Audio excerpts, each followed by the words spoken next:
So I totally forgot to do it. If you can see the building like way back there that says CTV, I forgot to intro this by saying that Transfiguring Adoption was just in the community television studio for Knoxville, getting some interviews and a short documentary started on us. And so that includes Margie, myself, and a bunch of our other volunteers who are in there today. Hopefully I saved some of the footage so you can see some of that, but it should be a lot of fun. But we're gonna go have some fun, maybe catch some Pokemon. Yeah. How'd you feel like it went? Good. What'd you think of it? I think it's awesome that they're doing this. I think it's very cool. I like being downtown right now. It's kind of chilly. It is a little cold, but it's a bright, sunshiny day though, and I like that. And we didn't realize there was parking at the TV station, so we parked in the public garage that's like 4 blocks away uphill. But I like city walking. Does anyone comment below if you like walking around in a big city? Or are you a country? Jasmine wore high heels, so she does not like it. Back to the car. Funny.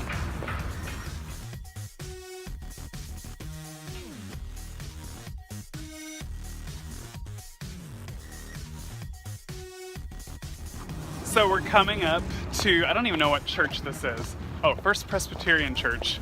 But it's really cool because look at all of these cool old gravestones. Yeah, like Jasmine said, you couldn't hear her, but she said you can barely read them. They look so cool though. They're like something that you would see out of like a Halloween movie or something like that. They just look like a lot of fun. Presbyterian Church, yeah. Very cool, but they look like a lot of fun. It's fun looking at them. Sacred to the memory of Mr. William M. Steele, formerly of Virginia, died December That's really pretty. 2nd, 1852. 1852, aged 43 years and 6 months. He's young. So we're eating lunch at CookOut, and it's really good. The prices are cheap. You get a lot of food for what you get. A lot of food for the price, and we're gonna have some fun. What'd you get? I got a beef quesadilla, a chicken quesadilla, fries, and a peanut butter fudge shake. Yeah, so for $4.99 I got is it a basket or is it a tray? Oh, tray. It's a tray. So I got Cajun chicken sandwich with a chicken quesadilla and fries, and I get a drink, all for $4.99. That's And a really good deal. some of the kids got like chicken nuggets and corn dogs and fries and a shake. That's a good deal. It is. It's a good deal. Especially got a big family. CookOut. And the total was $31.63, which is so cheap. Yeah, for a family of five right now. 5 right now. $31 is cheap to eat out. So Dalton got a chocolate shake with his. Yum, yum, yum. Is it good? I haven't even got it out It's yet. the cup. And he got corn dog, and he got fries, and he got chicken strips. Jasmine, she got 2 hot dogs, and she got hush puppies, and she got chicken nuggets, and she got a double chocolate shake. Matthew got a corn dog, it looks like. 2 corn dogs. 2 corn dogs. And a barbecue sandwich. What'd you get? I got a chicken quesadilla, a beef quesadilla, and fries, and a shake. So I got a Cajun chicken sandwich, fries, and this is actually a cheese quesadilla that I haven't opened up yet.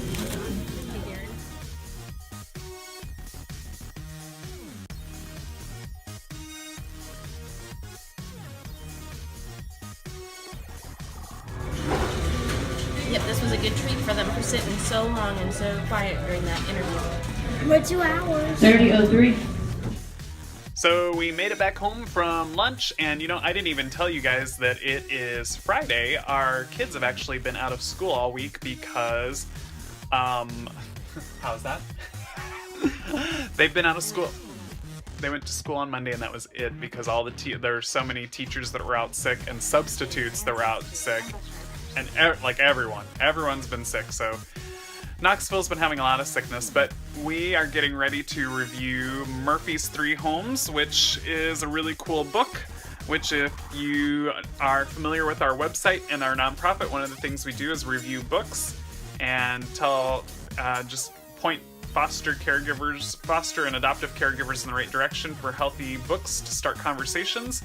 We're going to be reviewing, without the band on it, we're going to be reviewing Murphy's 3 Homes, about a little dog that goes to 3 different homes, which I really enjoyed that one.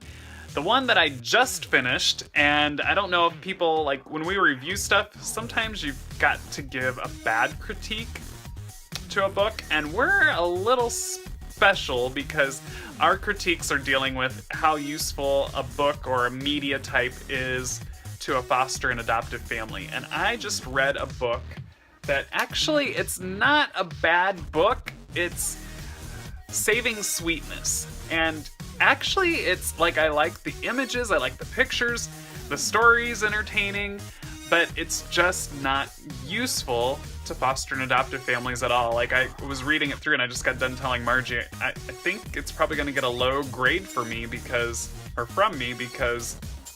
there's just so many,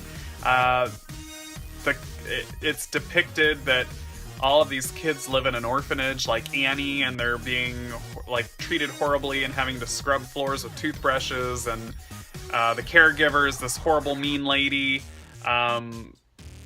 which I kind of have, now that I have been a foster parent and adoptive parent for years, I kind of don't like that because the public has this skewed idea of what foster and adoptive parents do and are, and we're just in it for the money, and we treat the kids horribly, and we're these horrible people because Hollywood's made us out to be that way. It's kind of like step parents, like so many years, like in movies and stuff, the step parents were always evil.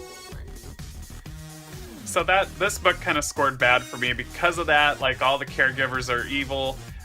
There's a sheriff in here that goes, I'm not giving anything away. Sweetness runs away because she's being treated so horribly in the orphanage, and a sheriff goes after to find her, and the sheriff keeps getting into trouble, and Sweetness has to rescue him, which for other families and other kiddos that have been brought up, normally it's funny, it's entertaining because it's haha, look, the little girl's having to help the sheriff out, and the sheriff is like, I just saved you, and really Sweetness just saved them both, and he's like, I had to save you twice now, and it's funny, it's a good joke, but I have to give it a look, like, I cringe at that because our kids have really had to take care of themselves, and it's not a joke, like, they've really had to be the parent and the adult on duty. And so they don't, as caregivers, we're trying to teach them that there are adults that will take care of them, that will provide for them, and they don't have to worry about that. They can be a kid, they don't need to be an adult. And there is a lot of training in that, like, where you're constantly, I know even in our own home, like when we first get kiddos into our home, there's a lot of settle down, you're okay. Like, I'll be the dad, I'll be the mom, like, you be the kid. Like, that's all you need to do is be the kid.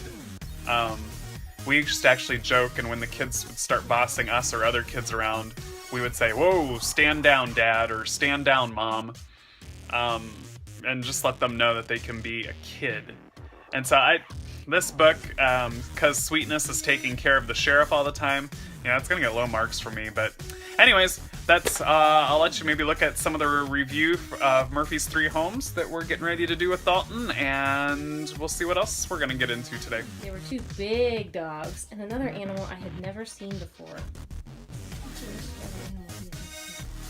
A cat. I had learned it was a cat. I tried to play with everyone that lived there, but everybody else seemed to know where to eat, where to sleep, and where to go to the bathroom. I'd always be the last of the people. Doing another book review for kiddos. Today we're doing a kiddo book called, do you remember what it's called? Whoops. Murphy's 3 Homes, a story for children in foster care. So we're fast forwarding our video to the next morning, and it's Saturday morning, and Margie's actually getting ready to go to a conference where potential foster parents are going to be coming and speaking to people and hearing, or not, they're not going to be speaking to people, they're going to be hearing speakers and people talk to them about their experiences, see the resources that are out there for them before they start their journey. So I've been getting her talk ready, which Margie's going to be not only having a Transfiguring Adoption table there, but she's going to be talking about 7 considerations for navigating birth-family relationships and talking about open adoption, because we really think that birth parents should be in the picture if possible. It's just really healthy and good for the kids, but just like if you have a roommate, there are considerations that you have to consider when having a roommate. There are also considerations and just etiquette and things you have to consider when you have a relationship with a birth parent. So, and there's just things that people don't think about to make that relationship successful and happy. So we're going to be doing that, or Margie's going to be going out and doing that, talking to people, having a table out there, telling them more about Transfiguring Adoption, and I have to work my part-time job this morning, which is teaching kiddos in Beijing online English. And I'm going to be making these pancakes real quick so that my kiddos have something to eat when they first get up. And there's the talker. Hi! Are you ready to do it? Sure. Sure. Your voice sounds a little... Yeah, I'm battling something here. So you like this stuff though, don't you? So how do you think the talk's gonna go? Well, it's not really a talk per se. It's kind of it's a coffee talk. So What's a coffee talk? Like they sit down at a table and... yeah, just a bunch of families sitting around tables and talking about open adoption with myself and another adoptive parent. Oh, I didn't realize another adoptive parent. That'll be fun. Mm-hmm. So it literally is just a coffee talk. They sit around with coffee but that's not like the whole event. Like there are like main key speakers, and this is more like breakouts. Is this like a breakout session? It is one of the breakout sections. There are more like big room type breakout sessions, but this is like smaller, more intimate. Like let's talk, let's ask questions, talk through stuff. And the kids and I are going to hang around at home, and I am going to try to rest up because I had to work last night also. And then the kids, it's been because the kids haven't had school all week because all the teachers, all the subs, a bunch of just illness. Everyone's just sick. So they've been home with us all week. So we haven't gotten a lot done with Transfiguring Adoption, but we've gotten a lot of family time in.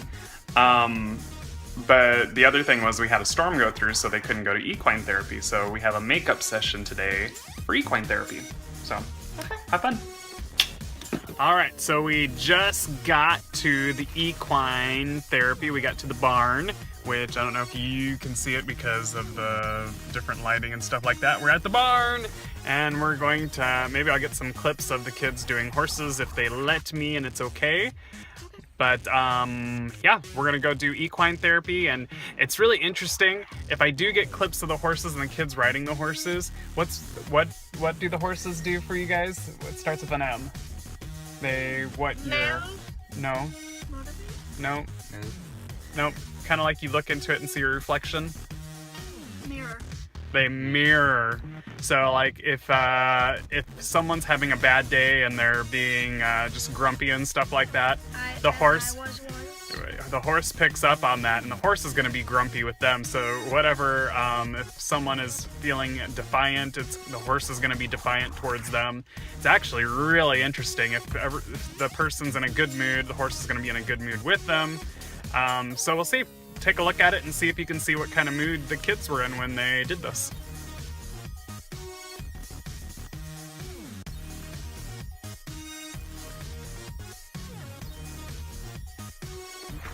Waiting for equine to start, so we're tossing the ball around a little bit.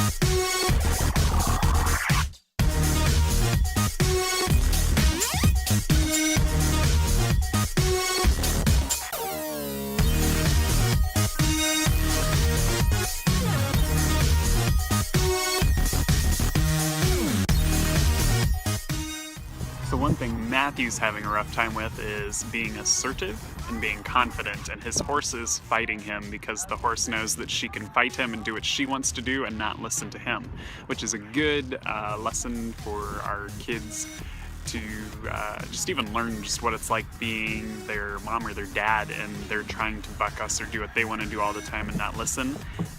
Then we can say, hey, remember how the horse wouldn't listen to you and wouldn't do what you were telling them to do and how frustrated that made you feel. We've used that a lot with our kids with the horses, so it's a good learning experience for them to have their horse fight against them and them trying to figure out how to get their horse to be safe and to do what they want them to do. Okay, I don't know when I'm gonna add this to one of our vlogs, but oh, she covered it up. There's like tomatoes galore and bacon and mayonnaise like piled that Not high. mayonnaise. Okay, what is it? Neo whipped vegan soya blah. Neo whipped vegan. All in there. Look how big. It's like a hoagie. That's gross. It's like a hoagie made out of. And see, it's not so bad, except we just kind of got done eating, and she was like munchy, and then I came back and she like had this hoagie made of green salady stuff. Okay, there were 2 pieces of bacon left and like 5 little slices of tomato. I couldn't just. They needed to be gone. They didn't need to be put away. They needed to be gone in my tummy. It's healthy. It's just. Okay, I'm feeling self-conscious now. Okay. Margie finally made it home from the conference, and we got a package in the mail that we've already opened, and we're looking, and it's from my parents. And Margie's like, "Hey, they sent us trash bags." Wah wah wah. Uh-oh. What is it? Is it Valentine's goodness? That's Pink Family. I What is it? smell it? What is it? I think it's puppy chow. I think that's It's what puppy I smell. chow? It's mine. It's mine. Okay, let's see it. What is it? It's puppy chow. I have a good sniffer. And if you don't It's know what got- puppy chow, what is it? What is puppy chow? It's made with Chex Mix and chocolate and peanut butter and powdered sugar. Yummy. Ooh, take one out and so everyone can see it. Because I think there are They people. put M&Ms in it too. She puts like Valentine's and M&Ms. I think there are people that actually don't know what puppy chow is still. Cody, They might call it something else. I think I've heard it called I've other heard it stuff. called different, like Muddy Buddies or. It's that stuff though. If you Daddy? can see it. Ooh, and we got Valentine's Day cards. Mine? Yay! It's happy holiday time for the Fink family. It's not trash bags. Yay for surprise. Oh. Cody, Jasmine, Matthew, Dalton, Darren. Oh, do you know Yours why, is though? Your birthday card. Mine, that's why you didn't get one, because mine's my birthday. The kids got Valentine cards. I didn't get a Valentine card. I got a birthday card. That's why. Do you want to open my birthday I card? feel left out. You got That's puppy not chow. Where'd the puppy chow go? Oh, it's in here.